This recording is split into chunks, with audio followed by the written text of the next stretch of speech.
Good evening, everyone. My name is Legina Williams, and on behalf of Bread Coffee House, InterVarsity Christian Fellowship, and RUF, I'd like to welcome you to the Veritas Forum at Emory. Tonight's forum is entitled, What Does It Mean to Be Human? Veritas is Latin for truth, so we're here tonight for a real discussion, connecting truth to our hardest questions and deepest beliefs. We have asked our presenters to share personally, ask honest questions of each other, and model a conversation that all of us can continue this evening and beyond. Our hope is that everyone in the room would be challenged. The Veritas planning team aims to create events that are relevant, thought-provoking, and engaging to people of all backgrounds and beliefs, and we need your help with that.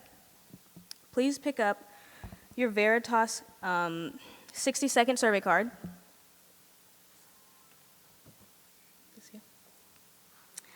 And take 15 seconds now to fill it out. I'm going to do it myself too.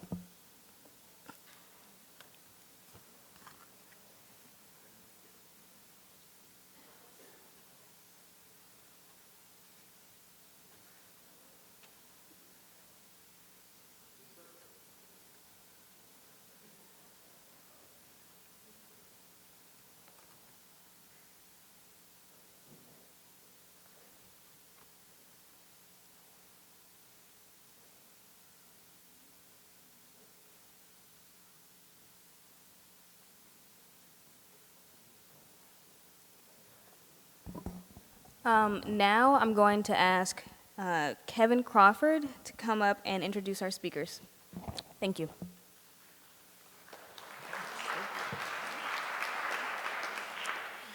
Good evening, everyone. How are y'all doing? Good. Glad to hear good in the month of April in higher education. That's not normal. Well, good luck to you all as finals come. My name is Kevin Crawford. I'm the assistant chaplain here in the Office of Spiritual and Religious Life and work with all the different religious groups on campus. And I'm glad Stephen and Glenn both invited me to come moderate. So that'll be my role tonight, is really just sitting and listening and not doing much. And just being enthralled, quite frankly, as dinner was enthralling. So by way of introduction, we'll start with S. Josh Swamidass. Earned his medical doctorate and graduated with distinction in research in 2009. His philosophical doctorate in information and computer sciences with a specialization in informatics and biology and medicine in 2007. A Master's of Science in Information and Computer Sciences in 2006, and it all began with a Bachelor's of Science, majoring in Biological Sciences, graduating cum laude, and a minor in Information and Computer Sciences in 2000. That's all, wow. Goals. Joshua Swamidass is the faculty lead at Washington University in St. Louis in the Translational Bioinformatics Institute for Informatics Medicine. He is an assistant professor at Washington University in St. Louis Department of Immunology and Pathology in the Division of Laboratory and Genomic Medicine as well. His research includes statistical machine learning and decision theory applied to chemical biology and medicine, with special interest in drug metabolism, drug discovery, and translational research. Did I say all those words right? Close, thanks. Dr. Lilienfeld received his BA in psychology from Cornell University in 1982 and his PhD in clinical psychology from the University of Minnesota in 1990. He completed his clinical internship at Western Psychiatric Institute and Clinic in Pittsburgh, Pennsylvania from 1986 to 1987. I was born in 1987, everyone. So we'll have to talk about that. I'll be your chaplain, you can be my psychologist. He was the assistant professor in the Department of Psychology at SUNY Albany from 1990 to 94 and has been a faculty member of the Department of Psychology at Emory here since 1994. His research includes the causes of and assessment of personality disorders, especially psychopathic personality and personality traits. Personality assessment, for example, the validity of projective techniques, psychiatric classification and diagnosis, pseudoscience and clinical psychology, evidence-based, everybody knows what evidence-based learning is here, correct? clinical practice, scientific thinking and its application to psychology, and philosophy of science and psychology. Please welcome our two speakers tonight.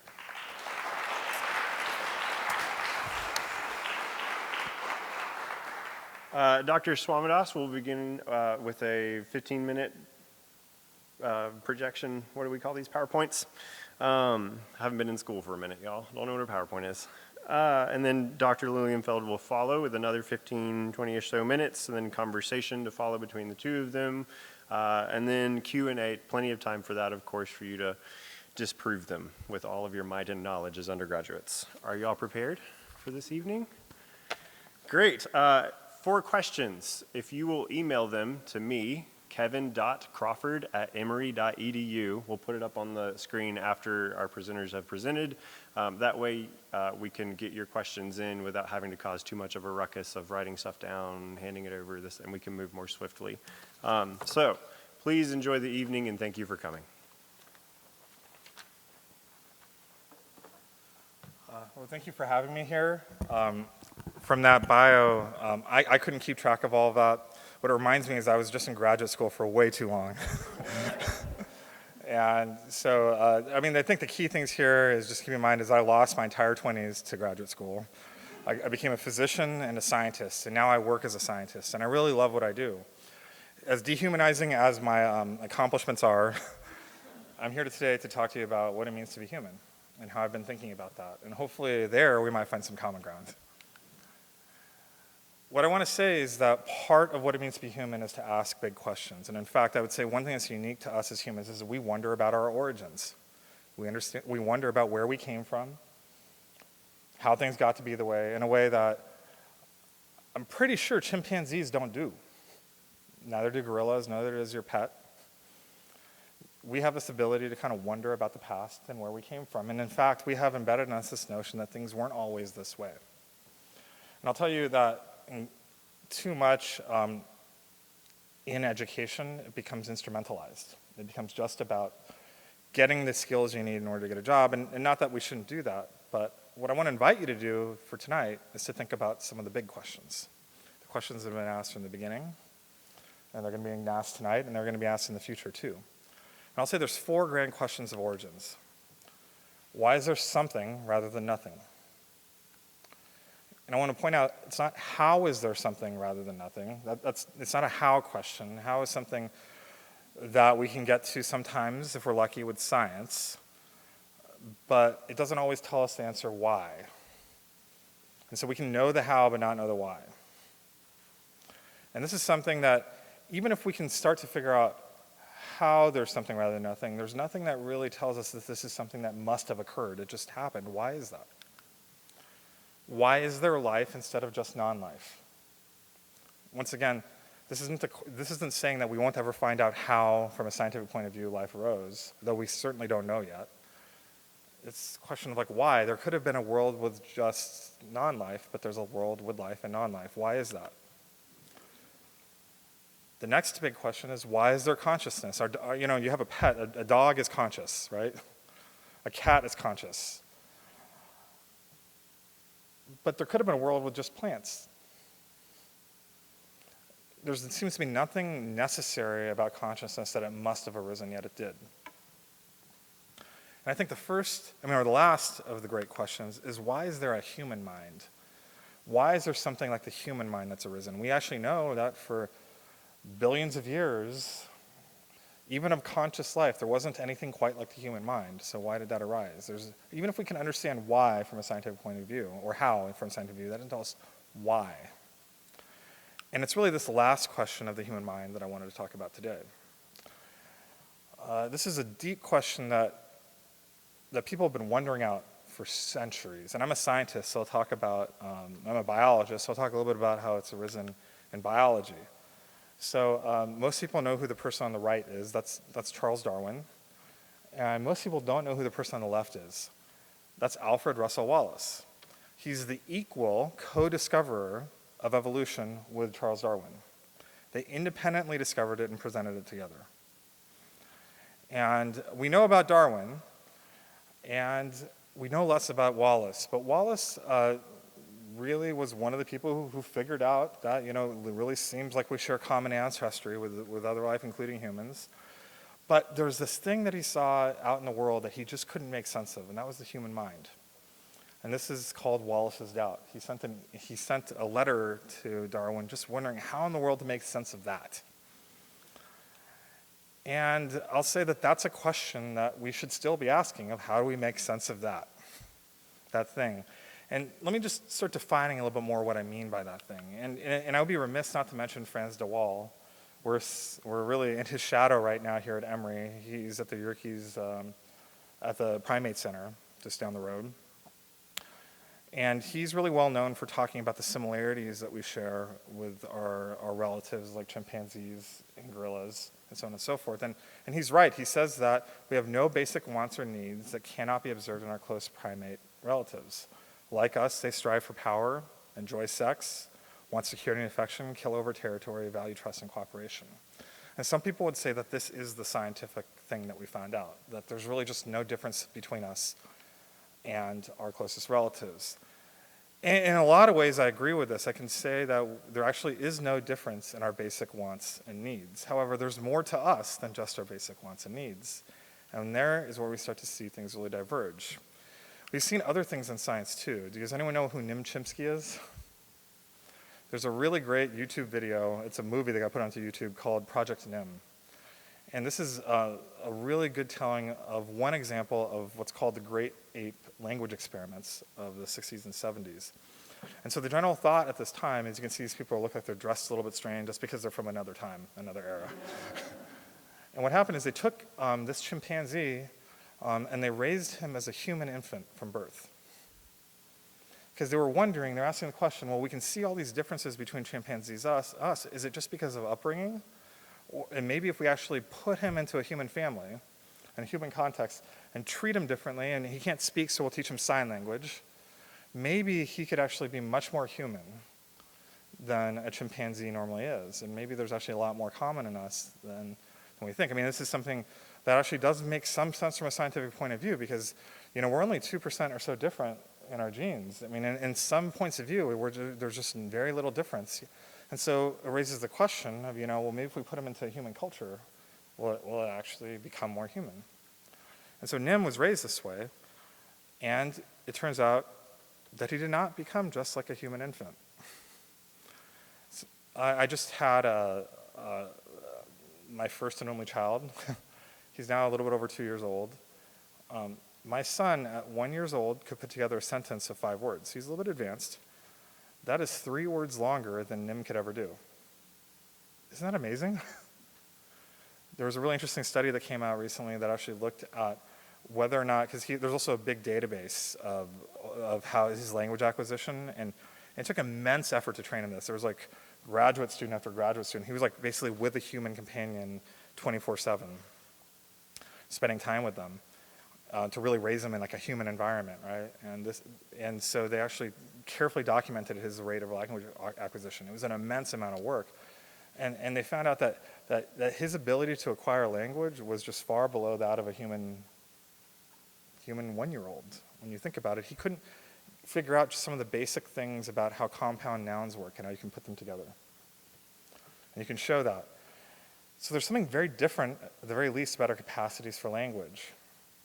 But it goes beyond that. One thing that's very peculiar about humans is that we have a notion of grandparents. Most species have a concept of mother and father, right? Like, and father and child. They can recognize their parents that way, or their offspring, with the exception of possibly orcas and maybe elephants. There is a notion of grandmother there, but not a notion of grandfather. And that actually gives you a clue why. It's because they're maternal units that kind of persist over generations. But there isn't a concept of grandfather there. So the notion of grandfather and grandson, like here, this is my son and my father, who passed away this last January. That notion, and it's interesting, like, as my son gets older, he's going to want to know about his grandfather and where he came from. And he's going to have questions about my grandfather. And that ability to think recursively and think about where we are to realize that where we came from is where our parents came from, is where they came from, and they came from something that seems to be very peculiar to humans. This notion of ancestry and origins, once again, just the question of origins itself is peculiar to us.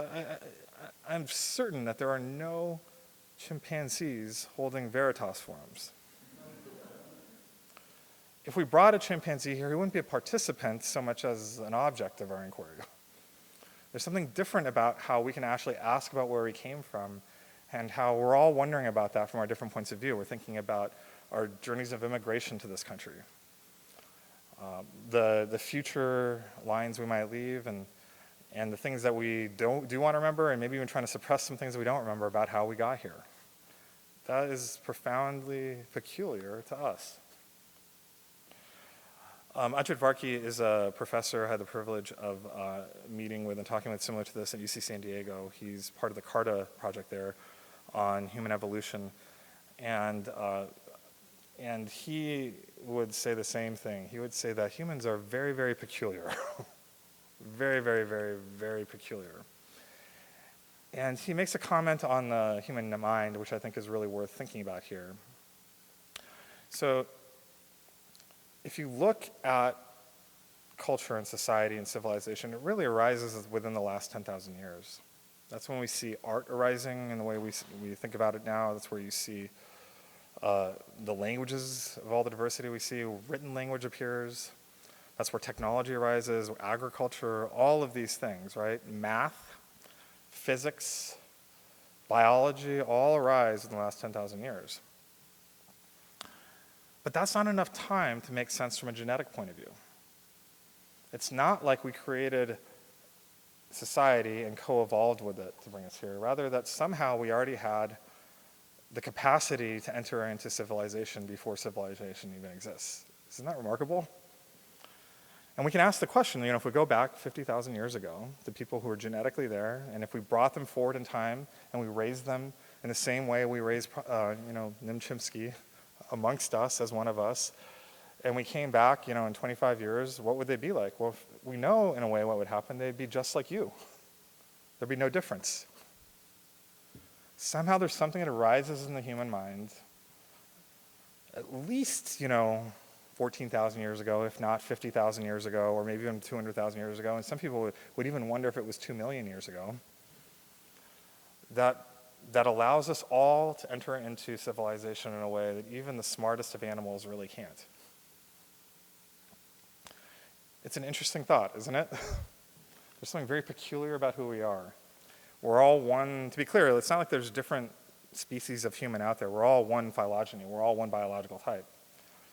And yet here, in this split second in time from genetics, we're all here. And it's not actually your genetics that's going to determine whether or not you're going to be successful in society. So we can come back to this question of what does it mean to be human? I would say that I think in science we really find out that we descend from common ancestors with the great apes. I'm happy to explain that more, especially if you're really angry with me right now. At the same time, I would say we also find out that we're more than just apes. Now, exactly how to put our finger on it and say it, I think there's going to be controversy and debate. But I think we are like the great apes. We're continuous with them, but there's also something different that's happened among us. And there's a Christian way of putting this, or a religious way of putting it. I'd say that we're in the image of God, but we're also of the dust of the earth.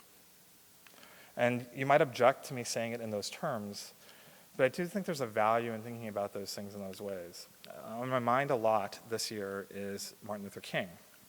Just last week was the 50th anniversary of his assassination. He conceived of what it means to be human in this way, as God-imaged and also fallen, with a sense of something beyond us, but also somehow bound to this world. I've thought about this a lot as a scientist. This is a photo from a cold day in November, just a few hundred yards away from my home, one day after the Stockley verdict was announced. Whoops.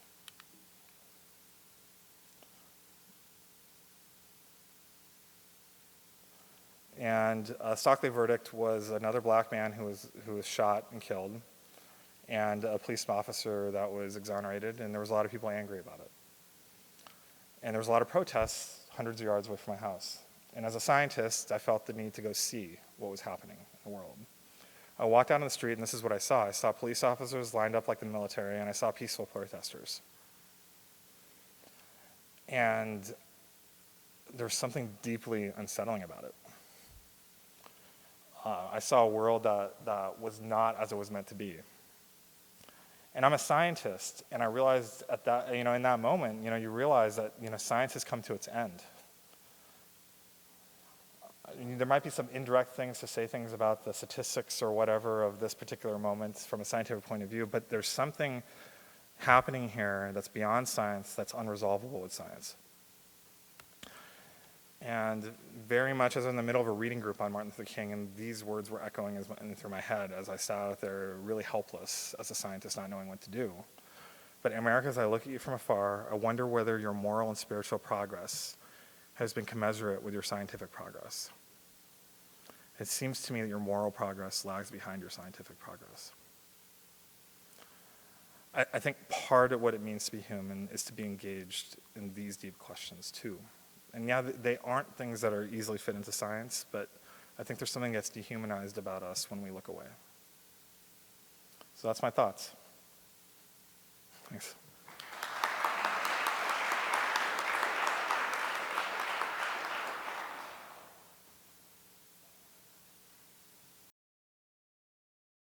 Good to be here. Josh, thanks for the provocative talk. It was great to meet you and everyone else over dinner. It was a lot of fun to chat about philosophical issues at Saba over some good pasta. So it's great to be here, and thanks for showing up. So the question on the plate is what does it mean to be human? And my honest answer is I don't know. I really don't. I'm a psychologist. I've thought about this issue, and I still struggle with it.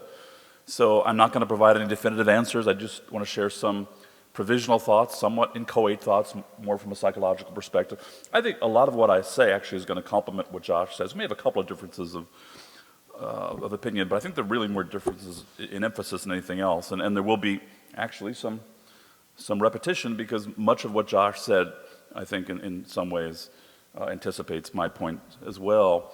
I'll begin with a personal anecdote. My first, I think Kevin mentioned this, my first faculty job was at SUNY Albany before I came to Emory, and I was walking through one of the lecture halls, and I'm kind of a nosy guy, so I was walking through, and I do this a lot, being a science nerd. I was kind of looking around, walking through, and someone was giving an interesting lecture, I think it was anthropology or something, and the professor was talking about what makes us human. So, of course, being nosy, I kind of put my head in, and some students said, humans make tools. And I remember the professor going, right, that's what makes us distinctive. Humans make tools. Well, I don't know about that. About 25 years later, I would say that view has not exactly been treated terribly kindly by science. We know lots of animals, in fact, make tools, all the way from the lowly ants, which actually use something like tools. People actually recently shown ants can use little pieces of paper to carry liquid. It's kind of clever. If you put a small piece of paper, they can learn to do that. Chimps, I don't know if this pointer's working too well, but number 2, chimps, of course, we know will fashion little reeds to help fish out termites. And number 4, we know bottlenose dolphins will actually grab little sponges from the ocean floor and use them to protect their snouts, their beaks, from hard rocks. They like to fish on the very bottom of the ocean. I guess the fish are more nutritious back there, and they do that to prevent their snouts from getting damaged. So tool use is nothing unique to humans. And I would argue, I do by and large agree with John, I would argue that there are some discontinuities, but I would also contend that what we've discovered, I think, is more a pattern of continuities than most of us, myself included, had thought. Josh mentioned language, and I think that's true. I think there are definitely differences in chimp language. It's actually a bonobo, a pygmy chimp, not a common chimp. But I think we've also realized, although there are fundamental differences between chimp and bonobo language, human language, there are also more similarities, I think, than many of us had expected. This is Kanzi, the Albert Einstein of bonobos, with Susavid Runbal. This is, I think, a photo taken at Georgia State Language Research Center. Kanzi now lives in Iowa. I think he's like 36 years old. So Kanzi's pointing to things on a lexigram. He was able to actually pick up sign language. And I have a little Kanzi little souvenir here that's actually been very meaningful to me if I can fish it out. So this is actually in my office. It's been very meaningful to me. I met Kanzi about 12, I think 13 years ago in Panthersville when he was still at Georgia State. And he was eerie. He was outside in a big enclosure. And when I say met him, you don't want to shake hands with him, but it was in a big enclosure. And we met him. He got very excited. He came up to us. I was with a friend. And the thing I'd learned, which I did not know at the time, the person explained to us, is Kanzi likes to greet visitors with a little present. What he likes to do is he likes to take a little rock and chip it and then put it outside the cage, which he did to my friend. And, of course, I was kind of envious because he gave it to my friend. So I was looking at him, and about a minute went by, so I got his attention. Kanzi, can you make one for me? And without hesitation, he ran to the rock, chipped it off, gave it to me. That's it, right there. I have it, yeah. So anyway, I think there are differences, but what I would argue here is over time, I think we've begun to see, as a field, a lot of purported human uniqueness is peeling away. A lot of domains where we thought we were quite distinctive, if not unique, I think have disappeared. What about altruism, cooperation? Josh mentioned Franz de Waal, my colleague in psychology. This is, I believe, Franz's favorite photograph. I think this was taken at the Arnhem Zoo. I don't know if anyone knows this. I think it was Arnhem when Franz was in Holland. This is a wonderful photograph of cooperation among chimps. These were two chimpanzees who had a horrific fight, brutal physical fight. They then retreated up to trees, and then one chimpanzee offered his hand out to the other. And in fact, right after this, the other then reciprocated, they hugged and made up. The reason I bring this up is even traits like cooperation, altruism, perhaps the rudiments of morality are not as distinctive as we once thought. I don't know what consciousness is. I've done reading in it, and consciousness has been variously described as a scandal by John Searle or a mess by others, probably a bit of both. I don't know what it is. One marker of consciousness, maybe a superficial one, is self-recognition, self-awareness. Many people thought before 1970 that this was a unique attribute of humans, but my former SUNY Albany colleague Gordon Gallup in 1970 showed that in fact chimpanzees are capable of mirror recognition, and my ex-wife Lori Marino showed that this was true in 2001 of bottlenose dolphins as well. They can recognize themselves as mirrors as well. Mirror self-recognition has since been perhaps described, certainly described in other great apes. I would describe humans as a fancy great ape, as well as perhaps in some other species, maybe elephants, maybe even magpies, and so on. So what we see here, I think, is a picture of a lot more continuity than I think many of us, myself included, had thought. Yet, and this gets to Josh's challenge here and Josh's question, there's something different about us. There's no denying it. As smart as they are, and bottlenose dolphins and chimps are darn smart, they do not have the hallmarks of civilization like great cities. Why is that? There's something unique, something distinctive about us, and I don't think as a field we've really gotten a good handle on this. Here are a couple of possible candidates for the sources of human uniqueness, and this is an embarrassingly inadequate list. One could easily teach a whole course on any of these. Here are some that have been talked about, and some of these I think Josh touched on. I think one thing that's very different about us is our cumulative nature. Lots of other animals can communicate, but only we can really pass it on to others, and as a result develop a kind of collective consciousness. Nothing distinctive about that. Many people have made that point before, but I think it's a profound point that I think we often don't appreciate. Symbolic representation may be something that is largely distinctive. I don't know if largely unique is an oxymoron, I don't know, but it's largely distinctive in humans. We can envision things that are symbolic. We can envision things well beyond the here and now. We can project into the future. We can imagine non-existent realities.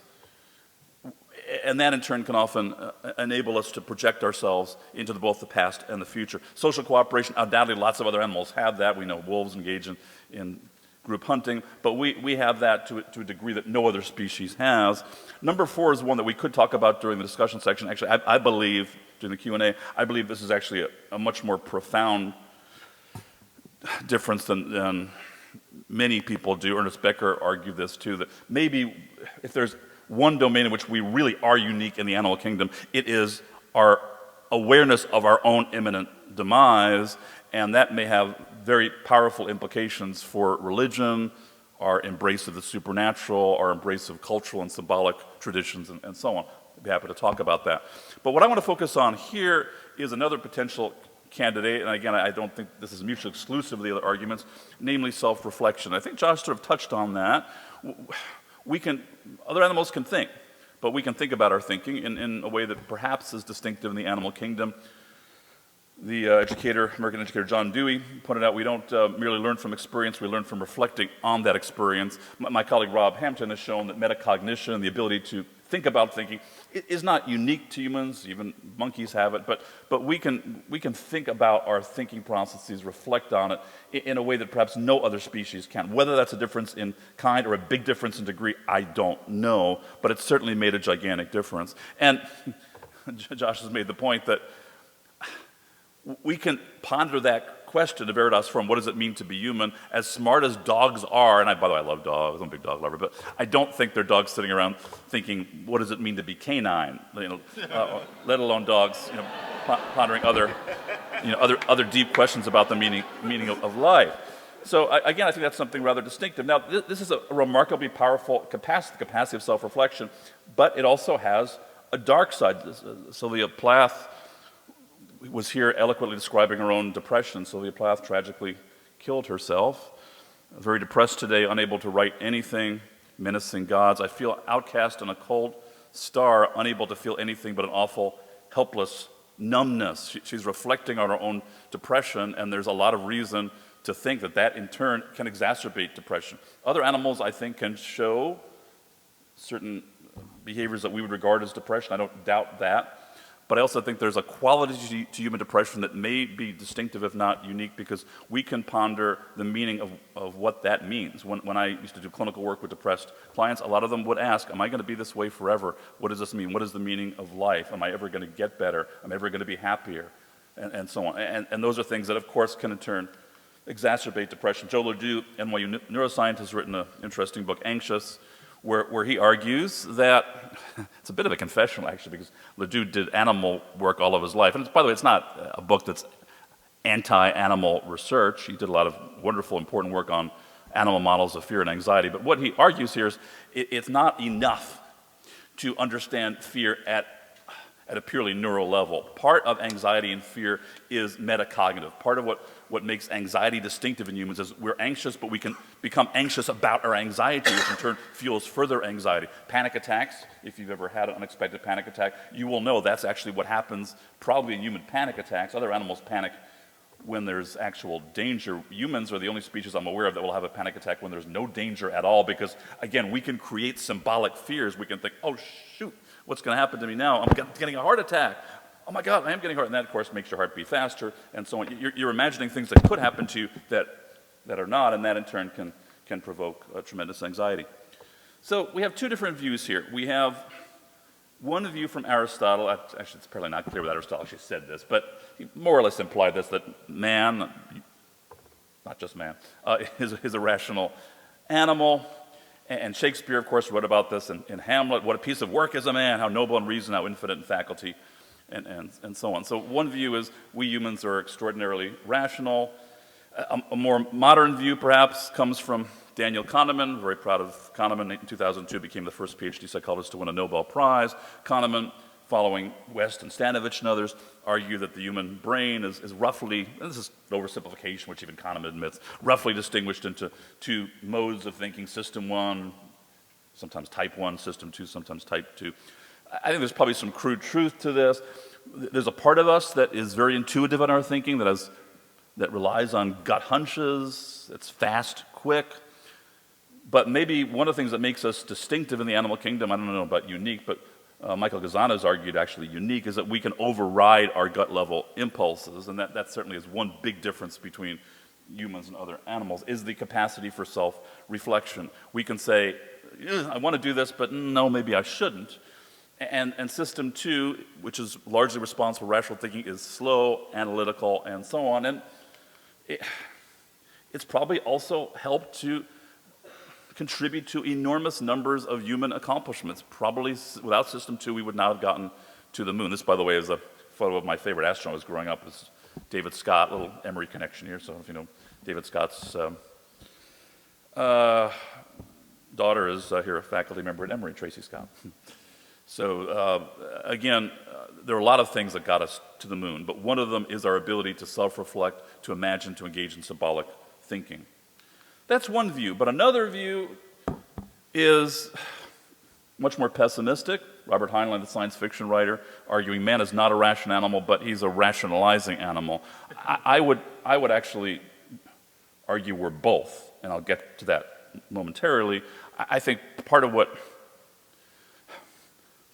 I think is problematic and challenging for us as psychologists is that system two thinking, reason can be used for either good or ill, and it's often used for both. It can lead us to remarkable accomplishments, like getting us to the moon, but it can also lead us to make lots of errors because we can often reason our way into and out of a lot of dumb ideas, which we often all do from time to time. So Josh and I were talking about this earlier.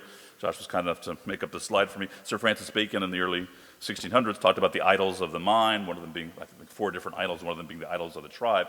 Bacon's point is that we don't typically see reality just as it is. Our mind tends to distort reality. The idols of the tribe is I think, the first one he talked about, the fact that we often will use our imagination to go beyond reality. And that's not inherently a bad thing, but that can lead us to self-deception in very powerful ways that psychologists have since articulated.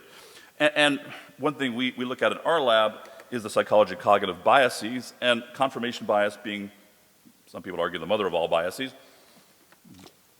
Confirmation bias being this deeply embedded tendency that we're all prone to seek out, interpret evidence consistent with what we believe, deny, dismiss, distort evidence that's not. And confirmation bias, I think I got this wrong. Actually, Dan Kahan at Yale criticized us for this, and I think he was right. I used to think confirmation bias was more a product of system one thinking, kind of fast, intuitive thinking. I'm actually coming around to the view that it's actually more a process of reasoning about the world, but reasoning in a really messed up, screwed way. So we often distort reality. We often want to believe something, and we often reason our way into it or out of it, depending on what we want to believe. And confirmation bias often occurs quite naturally. It also is partly a product of our innate pattern-seeking tendencies. We are a pattern-seeking organism, so we will often, even if the answer is no, we will often find a way to convince ourselves that it's yes through our reasoning processes. Simon and Garfunkel got it right too. All lies in jest, still a man, and again, not just a man, woman too. Here's what he wants to hear and disregards the rest, and I would actually argue often distorts the rest as well. So let me give you an example or two of this. So I'm running late, but let me just give you one example of this powerful duality, I think. Sir Arthur Conan Doyle, brilliant man, was the brainchild behind Sherlock Holmes, who in many ways was the embodiment of reason and rationality. And here's what Holmes famously said: it's a capital mistake to theorize before one has data. Insensibly, one begins to twist facts to suit theories instead of theories to suit facts. In some ways, that's a kind of nice statement about confirmation bias. Yet, Doyle did exactly that in the famous Cottingley Fairies hoax. I don't know if people know that. It's one of the most famous hoaxes in all of history. These were two cousins, Elsie Wright and Francis Griffith, then 10 and 16. In 1917 and then later 1920, they convinced a number of people, including Doyle. Doyle was very interested in spiritualism, particularly after his son died. He actually had interest in it for a while, but his son died of pneumonia. He became particularly fascinated by it. He became convinced and defended them that they were surrounded by actual fairies in a garden in Cottingley, England. Now, if you look at those fairies, they sure look like little cutouts that were hung from strings, and there's a reason they look that way, because they were. And that's exactly what they did. They just played tricks on people, and Doyle was fooled by this even after Kodak, the photographic company, said, no, these are probably fake. They look fake to us. It turned out Elsie Wright worked for Kodak and learned how to fake photographs. He still denied it. He was told over and over, and these are almost certainly fake photographs. He was able to reason his way because he wanted to believe in spiritualism, probably because partly he wanted to get in contact with his son, but for other reasons, he was able to reason his way into believing something that was preposterously false. The other issue here that I think contributes to this is we're not merely biased, but we're blind to our own biases. So Emily Prohn at Princeton has done some important work on bias blind spot. My grad student Ashley Watts is doing her dissertation largely on this. Bias blind spot, it's well documented, indicates that we are generally pretty good at documenting and identifying biases in just about everybody except one person, and that's us. And there may be a few exceptions to that, but most of us seem to have a pretty large bias blind spot. So we readily see biases, we just think of ourselves as largely immune to them. The way I sort of think about this is accent. So when I first moved from New York City to Minnesota, where I did my graduate work, everyone said, boy, you got a strong accent. And of course, my reaction was like, no, you guys got the accent, not me, right? We don't see the accent because it's a constant we carry around everywhere we go. And because of bias blind spot, we often see intellectual deficiencies in other people that we don't see in ourselves. And I think even more, we could talk about this quite a bit. There's a powerful tendency for us to see people, we talked about this over dinner, to see people who disagree with us not merely as wrong, or we may disagree with them, but as biased, or even worse, stupid, evil, and so on. Bias blind spot only certainly contributes to that. And one potential remedy against this, I think, is to inculcate in people a trait that may really be partly distinctive in the animal kingdom, which is intellectual humility, a trait that I would argue is deeply in short supply in the world today, intellectual humility being a dispositional awareness that one might be wrong. And it's characterized by a number of other features. We're beginning to do some work on this in our lab, like an openness to new ideas, lack of self-righteousness, and so on, tolerance of ambiguity. Bertrand Russell argued, and I think here he's more pejorative than I would prefer, the whole problem of the world is that fools and fanatics are always so certain of themselves, wiser people so full of doubts. Perhaps he's showing a little bit of lack of intellectual humility himself here, but perhaps the broader point that may be valid is that we and some others have argued that part of what philosophers for centuries, if not millennia, have talked about as wisdom may really be something close to a relative absence of a bias blind spot, an awareness that one might be incorrect. So what makes us human? What does it mean to be human? I'm not sure, but I think one thing that does make us distinctive is that we as humans are a confusing and often contradictory mix of attributes. We are, on the one hand, quite rational and capable of reason. On the other hand, we are often remarkably irrational, and those two sides of ourselves often battle incessantly. Even this cartoon is a gross oversimplification because I suspect that our irrationality stems from a couple of sources. We can be irrational not merely because we don't reason enough, but because we reason more than enough, but not very well or very clearly. Do I have like 2 minutes just to make one more? Yeah, okay, I'll go this really quickly. Let me just make a couple of points about my own religious beliefs. So I could talk about this for many hours, partly because I'm not sure I really understand my beliefs. I've thought about this a lot, and I have this is sort of a paradoxical statement. I've thought of trying to write something on this, but I think I'm still struggling with actually what I mean to say. I'll do my best. I would describe myself as what's been termed an agnostic atheist, which sounds like a contradiction, but some people have distinguished between Gnostic atheism and agnostic atheism. And I'm an atheist because I do not believe in God. God is not a part of my life, but I'm not sure. So that distinguishes me from a Gnostic atheist who's sure that God doesn't exist. I regard that as intellectual hubris to be certain that God doesn't exist. So I'm an agnostic atheist. I take agnosticism in the way that Huxley talked about it, as I believe the existence of God is fundamentally unknowable. If there is one, then I don't think we will ever know for sure. So I think for me, I've spent a lot of time over the last 15, 20 years teaching a course on this and reading about it, writing about it. I've learned a lot about the psychology of human fallibility and how biased we all are. And there's been this paradox here because I think it's made me simultaneously inclined to believe two things that may seem kind of contradictory to each other. On the one hand, I think it's made me more dubious, more skeptical about the correctness of any specific religious belief, especially an anthropomorphic God. I'm also increasingly doubtful that any one religion has a hold on the truth, partly because I've increasingly come to believe, partly based on research, that we have a tendency to see patterns that are not there. We have a tendency to see intentional agents that are not there. Because of our fear of death, we often will convince ourselves that there's some meaning out there that's not there. So I'm inclined to doubt the existence of a particular anthropomorphic God. Yet on the other hand, I'm also, in a weird way, I've become more open to the possibility that there is some kind of unknowable higher power out there. Partly because I've become conscious that I have a really puny brain. We all do. We all have our blind spots. We all have our blinders. There are probably lots and lots of things that we can't possibly understand. So I am actually increasingly open to the possibility that maybe there's some higher power out there that we just can't possibly grasp. I'm not smart enough to grasp either. So Josh mentioned the 50th anniversary of MLK's death. He was and still is one of my heroes. Last week was also the 50th anniversary of one of my favorite films, 2001: A Space Odyssey. And many people hated the end of that movie. I loved it. So the end of that movie, people have seen it, was incredibly bewildering and ambiguous. And actually, that was the part of the movie I liked the best. The final scene or the penultimate scene of this film is maybe the eeriest, most surrealistic 5 minutes ever filmed, in my view. And it's utterly bewildering, but I think it makes the point that if there is, and I think Stanley Kubrick was almost trying to make this point, that if there is some higher power, some higher intelligence out there, it is so incomprehensible that there's no damn way we can possibly understand it. So he chose to depict it symbolically, which frustrated a lot of viewers and critics. But in some ways, to me, that's more powerful, because I think he's saying, look, guys, there's something out there. You have no idea. You have no clue. I don't have any clue what this is going to be like, and that's the end of the film in many ways.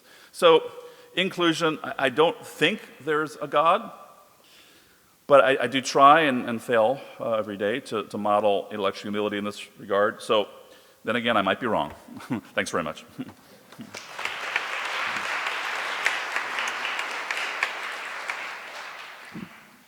That was great, thanks. Thanks for sharing. Thank you. Enjoyed yours too. So let me start by saying that I actually agree with you. We don't disagree about the continuity. I think actually it's been very surprising how much in common we have. And that is part of what we find out. And I hope that I wasn't actually disagreeing, I would say, with Franz de Waal or what we found out in science there. I mean, there is just much more continuities than we ever imagined. But that doesn't mean that extinguishes all the differences, right? And it seems like you agree with that. And I wouldn't say unique, per se, as much as exceptional. Yeah, I agree too. I think I wish I had a better articulated answer to this other than to say that I agree with that. And I also think that there can be continuities at an underlying level that can then lead to a particular tipping point. And I suspect that's probably what happened, is that I think a lot of the underlying psychological attributes of intelligence and so on, cooperation, probably are shared with other species, but something, I don't know what it was, something changed. It may well have been, I think some cognitive psychologists argue, it may well have been language that may have changed, that may have been the fundamental game changer, because our ability to speak to others, communicate to others, allowed us to not only develop a kind of collective consciousness, a collective intelligence, but also allowed us to, in some ways, ponder and engage in symbolic thinking that may have really changed almost everything. Yeah, I also really liked, especially in our fractured society, how you talk about intellectual humility and putting like an intrinsic value on curiosity, an intrinsic value on openness, and I think it really comes through in your personal journey too. And I mean, I think I can understand where you're coming from as well too. I think if I hadn't had some of the experiences I've had, I'd probably be in a place really similar to you. And in a way, I'd say that I agree with you that when you look at most religion, it really seems man-made. And you say like an anthropomorphic God. It seems like a God that's actually smaller than us. And if God exists, it just doesn't seem like that's what it would be. It seems like it would be something else. Yeah, it's funny. Two things to that. I agree. I'm not a religious person yet. I sometimes get a little bit, it takes a lot for me to get offended, but I almost get a little bit offended for my religious friends when I see some of the ways that God is represented. So I remember a number of years ago, I think it's not long after I moved to Atlanta, there was hope I'm not going to offend anyone, but I think it was in Lawrenceville, there was a woman who claimed to see a picture of Jesus Christ in a plate of spaghetti on a billboard. And everyone got very excited about that and looked around. And I kind of said to myself, I kind of think, I don't believe in God, but I kind of think if God exists, he would kind of make his existence known in a better way than a plate of spaghetti. Isn't it like a little insulting to God? I mean, come on. And it's almost a bit hubristic. Like, I can see him there. And I do kind of think if there is a God, he is something, or she, or what, is something that's much more magical and mysterious than that. The other thing I would say is that, although I do believe... I'd also agree with you that if the God who created everything, given how large we think the universe is, how ancient the universe is, if that God exists, the only way we'd have any hope of getting to know that God is if he actually chose to get to know us. Like, it wouldn't be like something we could reach him, right? That's right, yeah. I agree with that. I think the other caveat I'd insert here is, although I do believe that the human mind is predisposed to what Michael Shermer calls patternicity, agenticity, that is, seeking out patterns that are not there, seeking out agents that are not there. I don't think that, in contrast to some of my psychology colleagues, I don't think that necessarily means God doesn't exist. It's possible that God imbued us with those tendencies, and that's why we are aware of him. That's certainly a possibility. So I think what I would say is that my hunch is, and I don't know if anyone ever saw the film. Unfortunately, it wasn't a very good film. It was a good try. It was Steven Spielberg's movie AI, which I think Kubrick actually had the idea for, and it didn't quite work. But it was almost this idea. So it's basically they create this human-like robot, and it was almost like the idea was actually kind of ingenious. Intelligence emerges from it, and this robot actually became religious. It was almost like an emergent property. What I do believe is, given the way the human brain is structured, I do think we're going to find some God, some higher power, even if he or she is not there. But that does not, to me, bear on the question of whether, or the ontological question of whether there is a God or not. I don't think that's something that we can resolve. So you have any thoughts about what I shared? I think that, yeah, I do. I enjoyed your presentation a lot. I think, to me, the question becomes so I was glad you showed this Russell-Darwin distinction. I suspect, and if you agree with me, I suspect one reason Russell has never gotten the credit he deserves is because he did sort of think that natural selection stopped at the neck.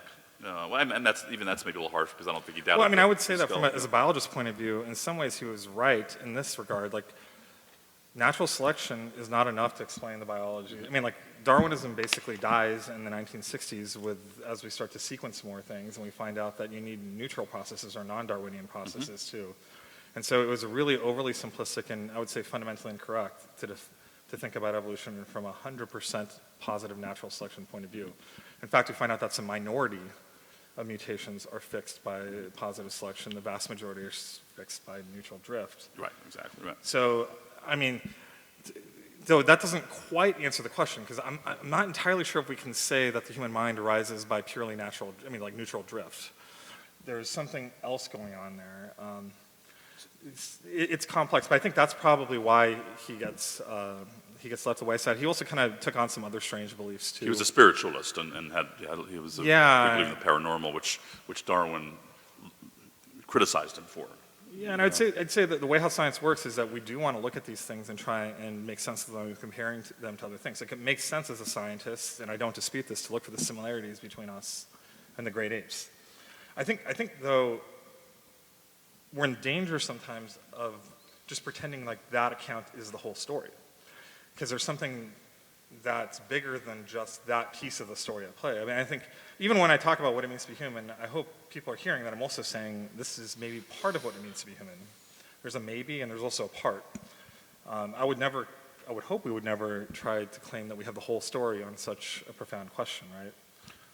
Well, yeah, I definitely agree. I mean, cultural evolution clearly is a gigantic part of the picture. So natural selection provided us, obviously, with a huge brain that enabled us to benefit from culture and partly to create it and then pass it on.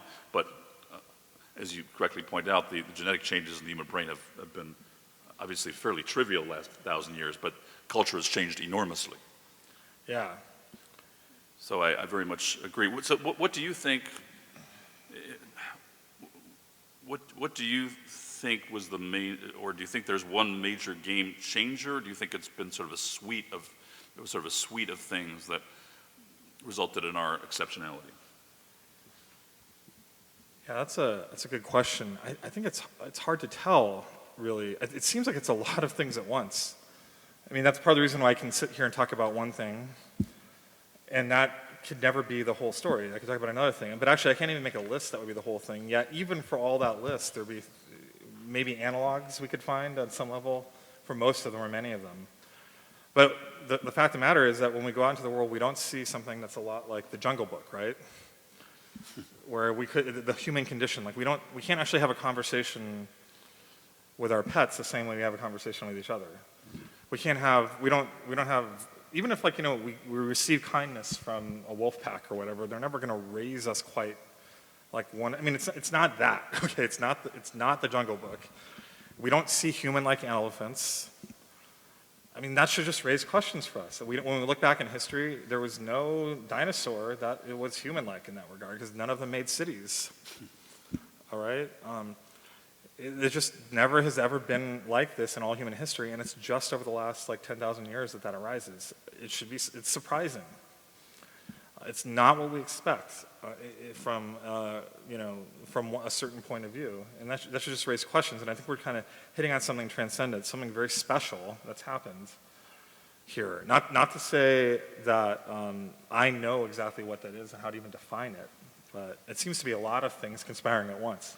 Yeah, I think that's right.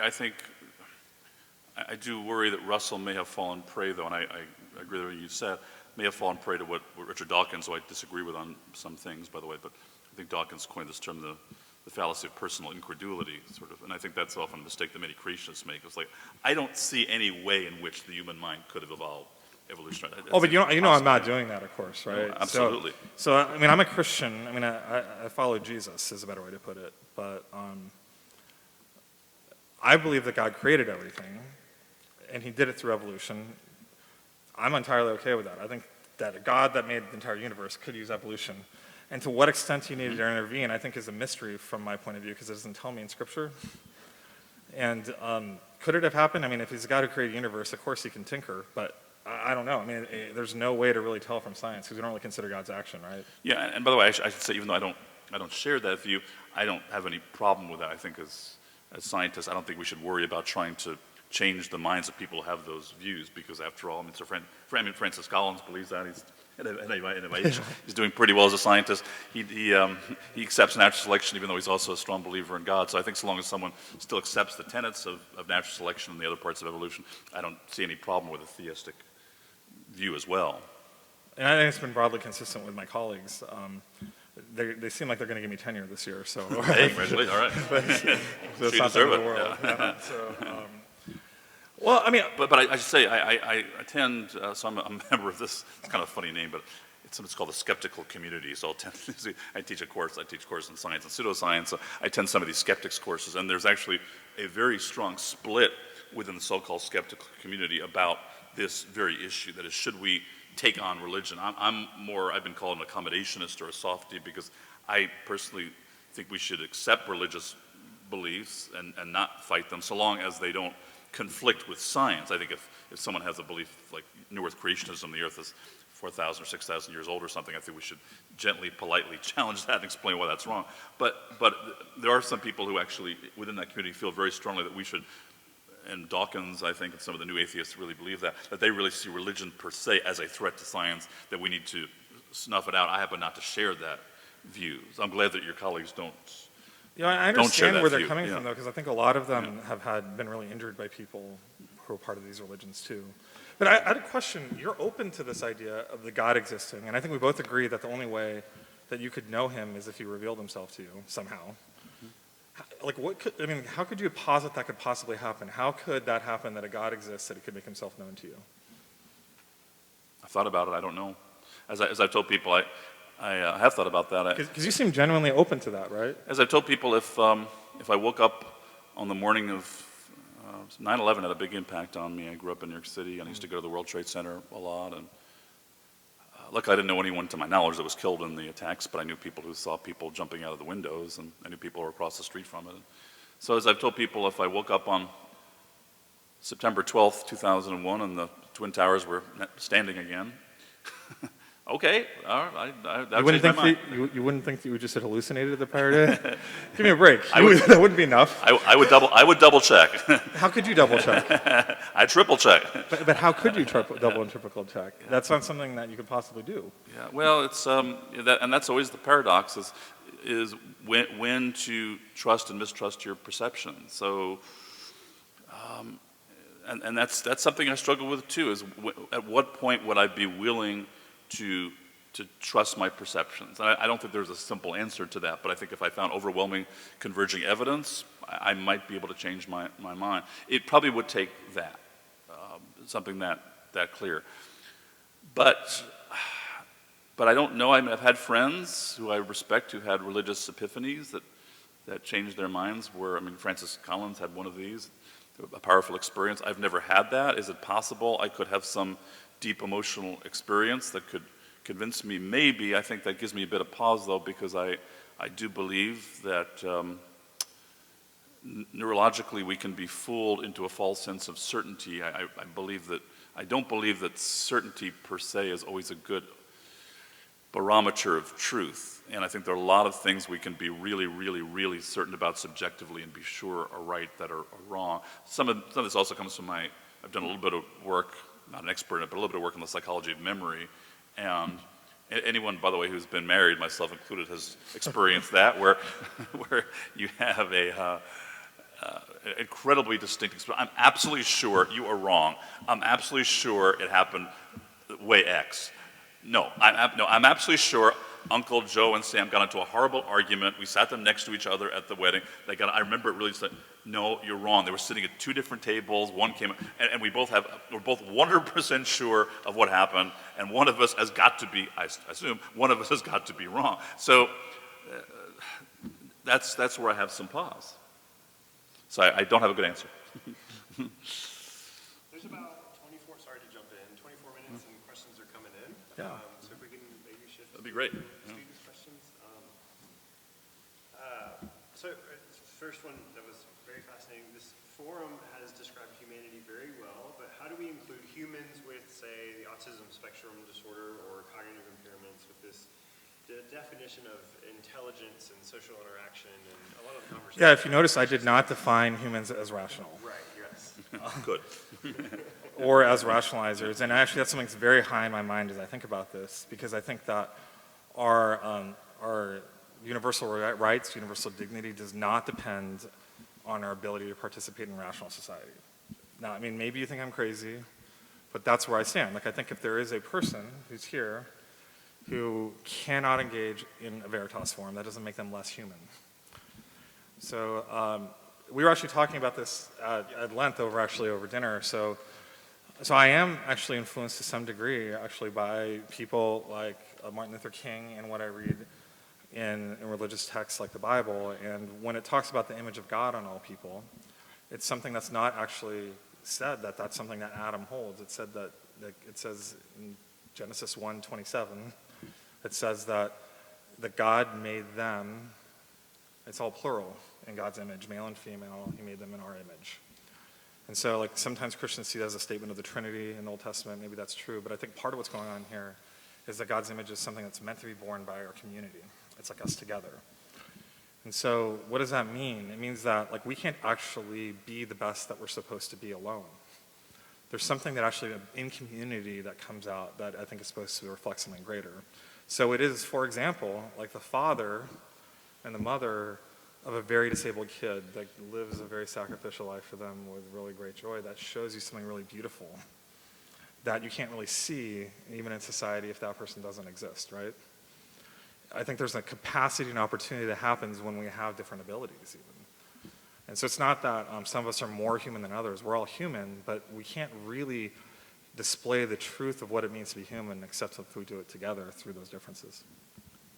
I like that answer, and I agree that I think I'll give more of a less philosophical, maybe less interesting, but more data-based answer, which is that I think more and more data, I think, in my own field of clinical psychology, psychopathology research suggests that most, if not all, forms of psychopathology, with maybe a few exceptions, maybe none, I don't know, lie on a continuum with normality. So we used to think that things like autism and schizophrenia were really qualitatively different from normality. There may be some discontinuities here and there, but I think by and large what we see is much more a pattern of continuity than discontinuity. We're all a little crazy is what you're Yeah, trying we're to all say. right. Well, at least I am.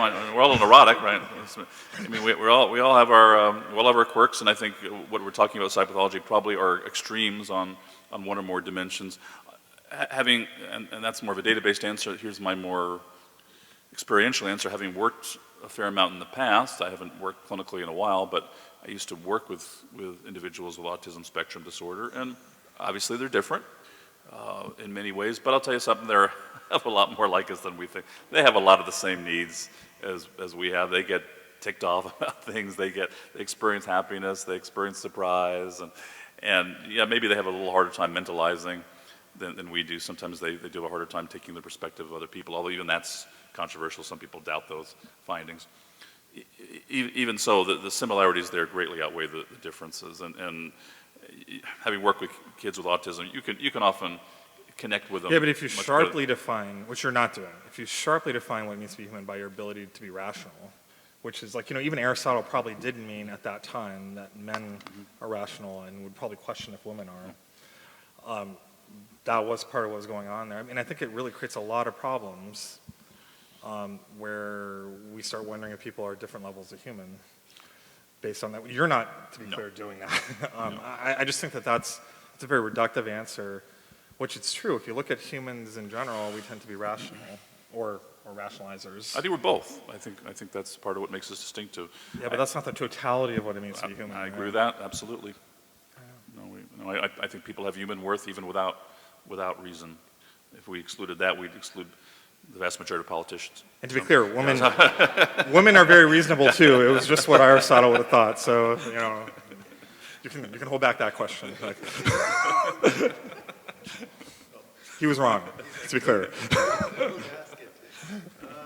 right, so let's see.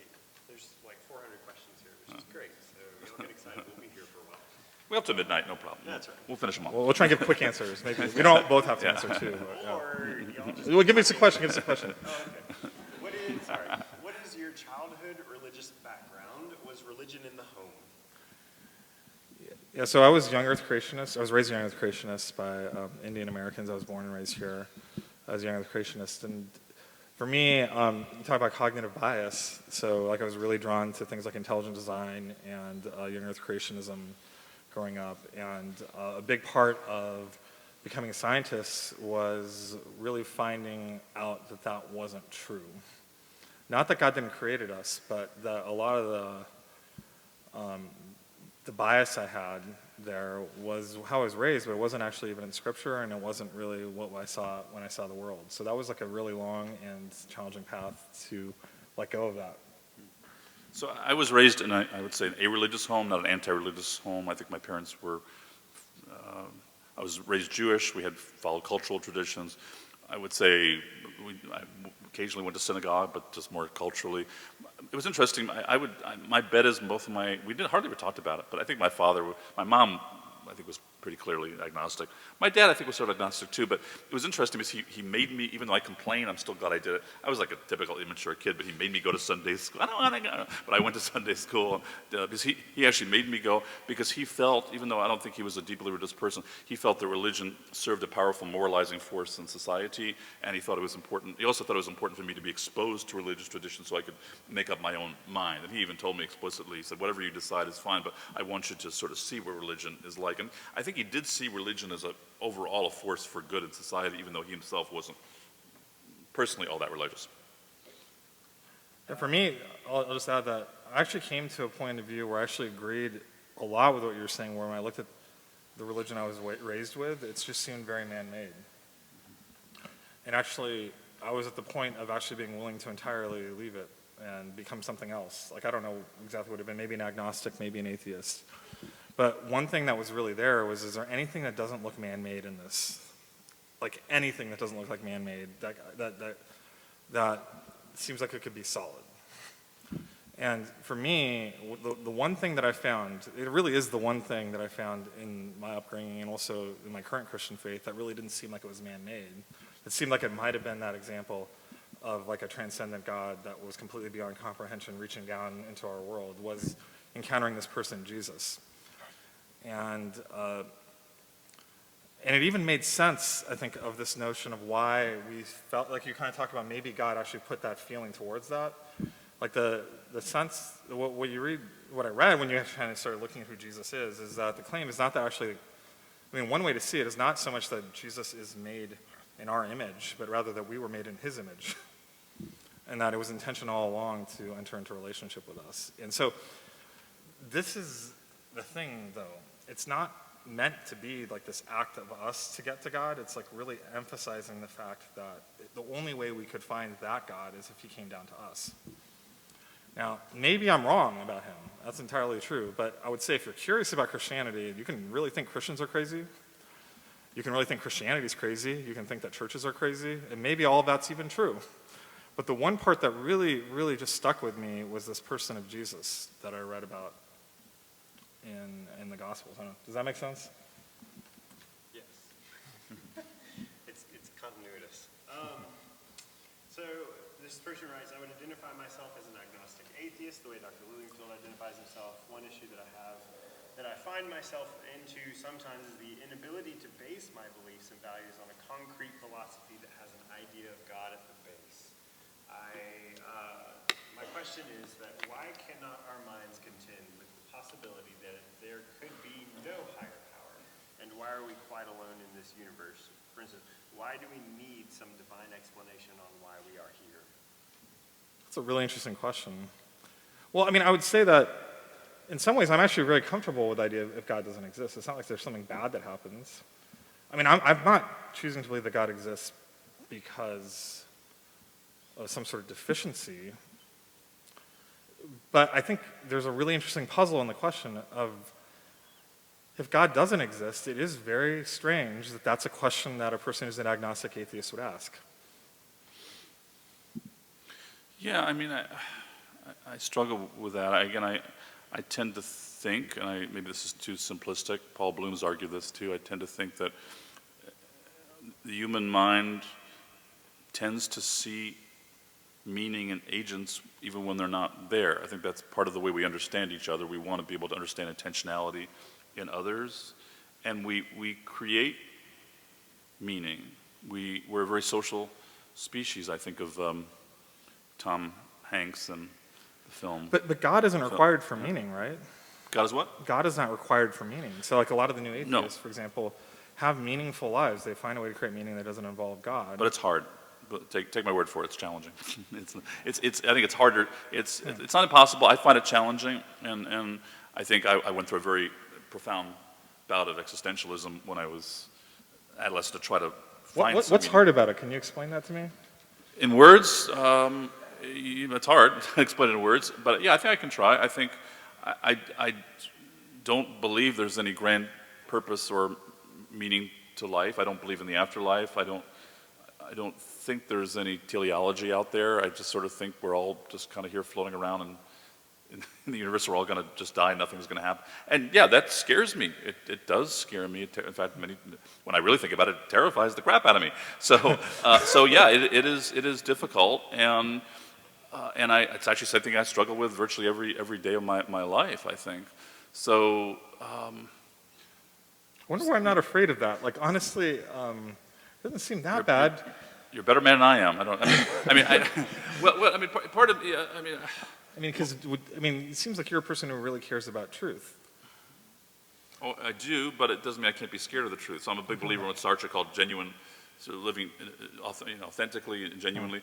And I think part of living authentically, as Sartre would say, is actually embracing that terror and realizing, you know what, I think there's a very good chance I'm just going to drop dead, which in some ways, and nothing's going to happen, which in some ways gives me I've sort of come to grips with the fact that, at least for me personally, that gives me a renewed impetus in life, because it means I can't take things for granted. I'm not saying people who are religious do take things for granted. I've known some religious people who do. I don't think you have to live that life that way. But I think for me, it forces me to say, you know what, I better make the most of my own life, because this is my one little chance on this little rock to make some small little difference. So, so I was going to say about Tom Hanks. People saw this in the film Castaway. I mean, Wilson the volleyball becomes his little buddy. He imbues us volleyball with meaning, and I think it's almost like it's something we can't turn off. I think our brains have a very hard time turning off this search for social agents. I'm not saying that explains, let alone explains away God, but I think that's part of the cognitive framework. Not all of it, but I think that's part of the cognitive framework. But there's a difference between Wilson the ball and the belief, or that wondering about a transcendent God, because that's just an extension of human community, where he's kind of imagining this ball that because he needs to be in community. I think there's something different in that. I do too. about wondering about even the, I mean, I'm not trying, this isn't like some sort of hard proof that God exists, but I'm not doing that. But I do think that there is something in us that kind of that makes us wonder about that when it isn't actually extrinsic to our. Well, yeah, just to be clear, I don't think it's the same thing either. I think what I'm saying is the cognitive architecture, I think it provides this, I think it provides the same cognitive architecture. Obviously, there's much more there. I don't think that alone, I mean, We could probably go on. What's the yeah, yeah. All right, so if not Okay. from God, how can we explain our recognition of a common human dignity? That's a great question. Well, I believe, as some people do, that it's something ingrained in us by natural selection. I think that I think we have a moral sense because I think it's been something that has been. I don't know whether there's anything to group selection models of evolution. I won't get into that one. Which have kind of made a comeback. I don't know, but I do think, regardless of whether there's anything to group selection models, I do think it is something that probably is ingrained in us by natural selection, our sense of morality. And I think it's something I think that just comes very naturally to us. I think that a sense of dignity, sense of morality is something that is part and parcel of our brains, and I think it normally will develop unless there's something really wrong. But I think that does develop. But you would agree that one of the strongest biases that we have is for in-group versus out-group. Mm-hmm. So what Absolutely. we do is we have a sense of morality for the people in our group, and we tend to do horrible things to people outside our group. And that's actually, it's kind of both those two things together that we get in our natures. And so it's not just that, but that's actually, I mean, there is very few truly evil people that treat everyone bad. The way actually that's best to actually get large societies to do truly evil things is you just convince them that to care for people in their group, they have to do horrible things to the other group. And then that's when things like the Holocaust arise. That's how things like wars that should not be happening arise. And it's actually through a twisting of morality, right? Yeah, I don't disagree with you. I think what I would say, though, is I don't think you disagree with this. I see us as a compound of lots of different attributes that are probably predisposed, that are often somewhat contradictory. So I do agree that there is a basic propensity toward in-group, out-group bias. I think that's true. But I also think there's also a deep propensity toward empathy and emotional empathy. And I often think they sometimes do contradict each other. So when I'm watching a football game, I'm rooting for my team, rooting against the other team, and I might boo the other team and so on. But then we see a player on the other team get badly injured.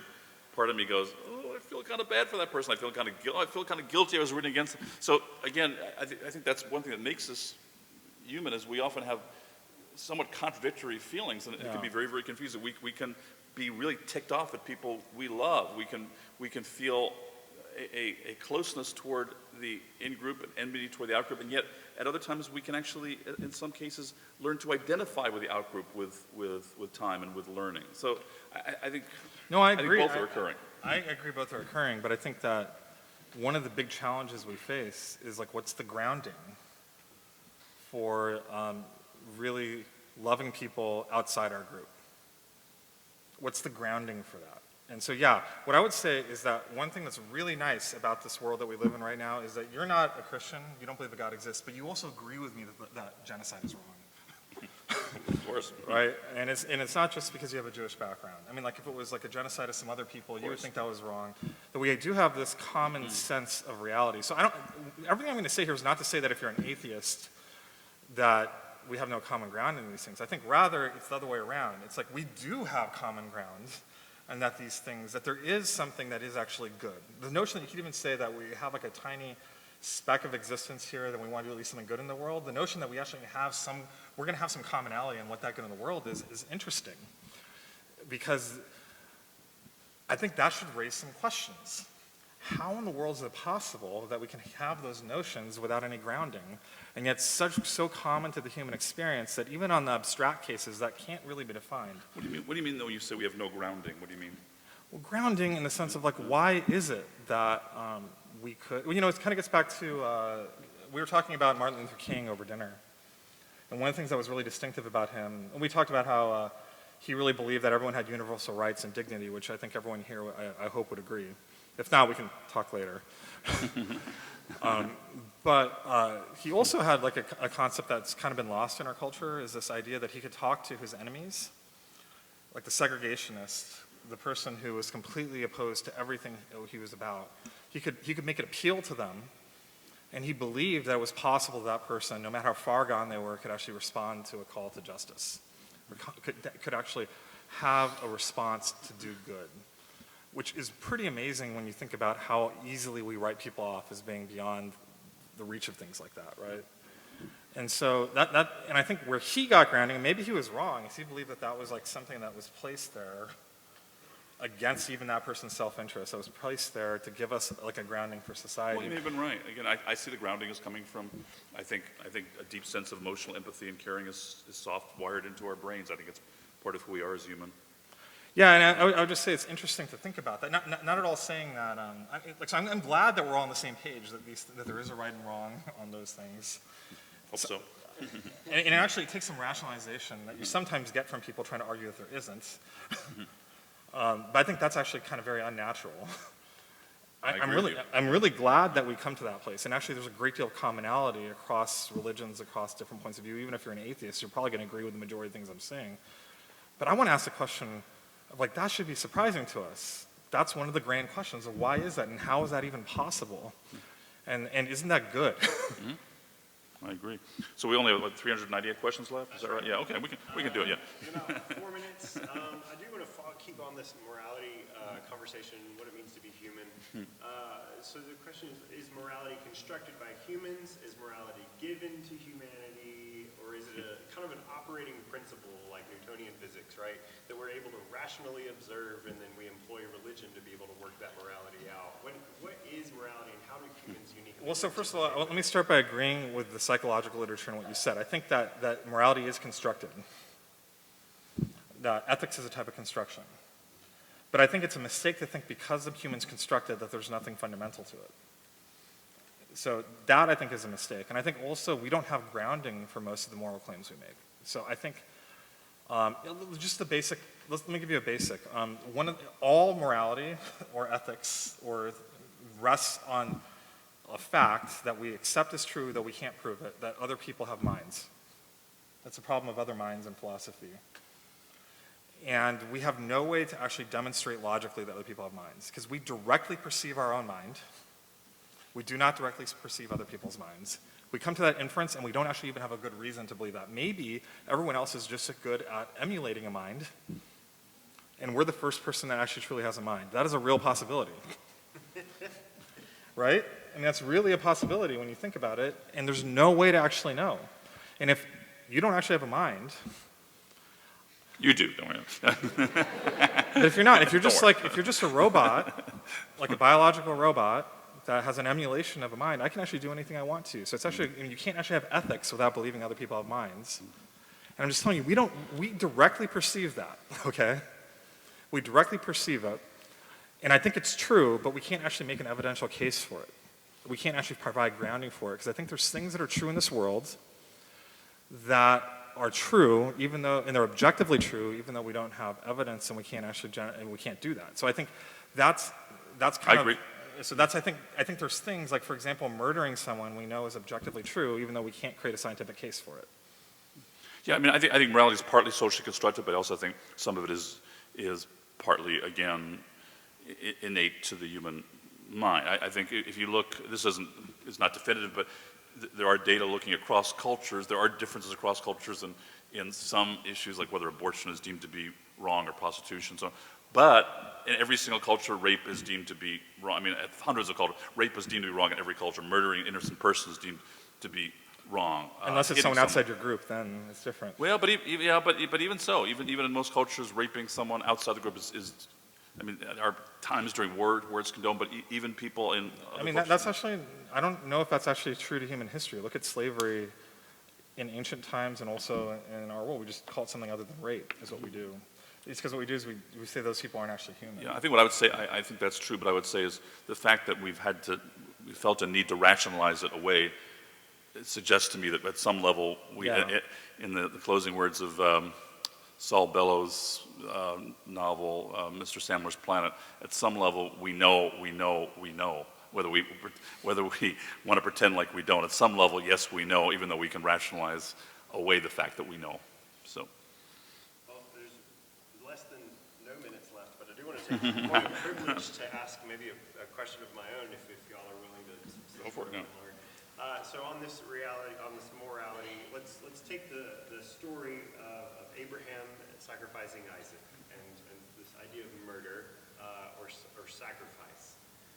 What is it that Abraham becomes, as Johannes de Silencio writes, in Fear and Trembling, what is it that Abraham is doing that makes it a faithful response to God as sacrifice and not a Yeah, so just to help out the That's about people my who big have not read religious the, guy, yeah, so just to help out the people who are like, wait a minute, Right. I didn't know this was gonna be a Bible quiz. So what's going on here? There's like a puzzle that actually comes up in Jewish thought and Christian thought of Abraham, who's asked to sacrifice his only son to please God. And so it's to actually murder his son to please God. In the Jewish faith and the Christian faith, there's no such thing as a human sacrifice. You don't do that. It's a big deal. And yet somehow he does this, and then somehow God, it says, credits it to him as righteousness, that this is actually a good thing. And so there's been a lot of debate about, like, wait a minute, so if God asks you to do something that's profoundly immoral, is it? I think it's helpful to understand what's actually in his mind, what was going on. And so what he says is that he thinks that, well, first of all, he gets to a point where he actually has come to some sort of relationship where he's not an unknown God. He's dealing with a God that he's come to convince is actually a very good God that's not lying to him. So somehow that happened, okay? Because God, maybe he exists, but he's evil. But somehow he's met this God, he's got to know him, and this is a good God. And so also this is God who's told him that he's going to do something through this son, and he believes him. So he's a trustworthy God. And then what he says is, well, if this God wants me to put to death my son, and he's given me his promises, well, I'm convinced he's just going to rise him from the dead. And so he goes through this, and at the same time, he's going through this at every point, kind of expecting for there to be a change and a twist. And eventually that's what happens. What happens is there's a substitution that happens. So he doesn't actually kill his son. There's a ram that's substituted. Now, I think what's going on actually is something that's actually very meaningful to our time. So what I would say is happening in that story is not that God's actually wanting him to kill his son. If he did, he would be angry that his son didn't die. But he's trying to say is, I am a good God that's trustworthy, that's trying to reveal myself. I want you to come and be in a relationship with me. And through that path of following him, he finds out like this image of what's going to happen in the future, about how God is going to find another way to deal with all the injustice of this world, instead of expecting us to pay for that injustice. And frankly, if you really take the time to look at history, you'd understand that there's a lot of injustice in this world. I don't know if you know that yet. And I think one of the messages we find in Scripture, this is actually where it makes a lot of sense to me. It says, like, imagine a world of perfect justice is to imagine a world without us. To imagine a world untouched by sin is to imagine a world without us. There's this thing that we do want justice in this world, but as a Christian, I have this, I have to look over my shoulder a little bit. I want justice, but I have to be careful because I'm the product of injustice too. That if I go back far enough in my line, there's going to be rape, there's going to be murder, there's going to be things that, if this was a just world, my ancestors would have had to pay with their lives. And I think that's true for all of us. It's not just white people. White people are not the only people with injustice in their history. I know that's shocking. It's all of us. And so when we kind of have that debt of true injustice that's taken other people's lives on our existence, I think it's actually just to ask for that. But then what we find out is that God provides another way. And so what I've kind of encountered in this is something that actually gives me a way to make sense of what I saw down my street and the protests there, where I saw something that just was not comprehensible, yet I was drawn to, and there was something true about the world but unsensible about it. I think this starts to make sense of it for me. I agree. Thanks a lot for your time. Thank you for having us to share on these things too. I look forward to talking to you. Thank you all so much, as we've all expressed. There is dessert and coffee downstairs. So find yourselves communing with one another, discussing these things, or just taking all the dessert and going back because it is April. You all. Okay.